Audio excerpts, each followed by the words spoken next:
Assalomu alaykum. Yaxshimisizlar? Tanjoninglar sog'mi? Sog' salomat yuribsizlarmi? Ilohim umringlar uzun bo'lsin, tanjoninglar sog' bo'lsin. Mana piyon gullarimiz bardovilari ochilgan. Ko'rib turibsizlar, juda ham chiroyli.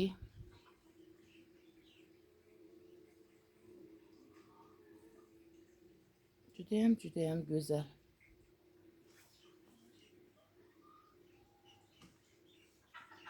Piyon gullari albatta quyoshni yaxshi ko'radi. Quyosh, namlik, yumshoq yer bo'lsa, bular mazza qilib ochilishadi. Shuning uchun bularga joy tanlaganda albatta quyoshli joyni tanlab ekishinglar kerak. Ko'rishinglar mumkin. Juda ham bu. Mana birinchi ochilganlari mana shunday sekin-sekin.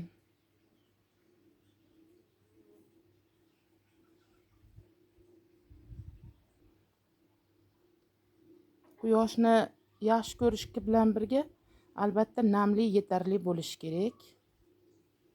Bu yashillarda qalampirlarimiz bor, o'sma gullarimiz bor. Mini atir gullarimiz rosa qo'nchaladi. Piyon guli bilan mini atir gullar bir-biriga o'xshash. Bular ham oftobni yaxshi ko'radi. Oftob joyda kasalliklar kamroq, shiralar kamroq bo'ladi. Salqin joyda shira tushib ketadi, shuni hisobga olinglar. Piyon gullarimizga ancha-munchaga shira ham tushmaydi, kasallik ham tegmaydi. Faqat namlik yetarli bo'lishi kerak. Ildizlarni qisib qolmasligi uchun tuprog'ini, yerni tezda yumshatib, mayin qilib, chopib, qarab turish kerak. Mana bularimiz rosa ham ko'p g'unchaladi. Bitta shoxni o'zida 40 tadan bo'lsa kerak, taxminan. Mana juda ko'p. Bir oy oldin qilgan qalamchalarimiz, mana yerga ekkanlarimiz hammasi bexato tutgan, yangi shoxlar chiqargan. Mana shu yerda o'zida ochilishni boshlagan. Mana ko'rishinglar mumkin. Bu ham quyoshga ekilgan, ham yer vaqtida sug'orilib turibdi. Shuni hisobiga mana shunday bo'lib ochilib turibdi. Atir gullarimiz mana yana g'unchalagani ham bor. Ko'rib turibsizlar. Bular oftobdagi gullar. Oftobda mana ko'pchilik kalani oftobga bo'lmaydi deydi, lekin oftobda ham juda ham chiroyli ochilib turibdi mana. Hozirgi oftob bularga yoqadi, ham baquvvat bo'lib chiqqan, ko'rsanglar. Mana juda ham baquvvat bo'lib chiqqan.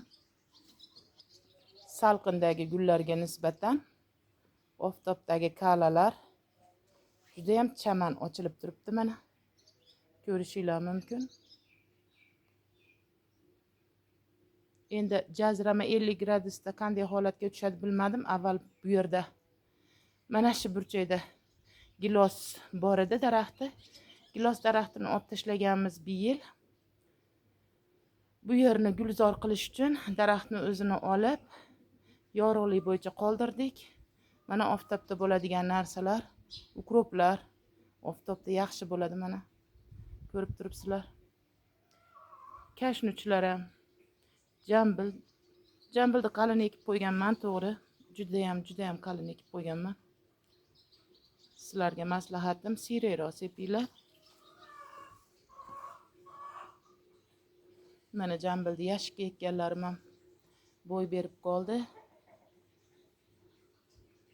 Bu xosta guli. Yo'q, adashdim.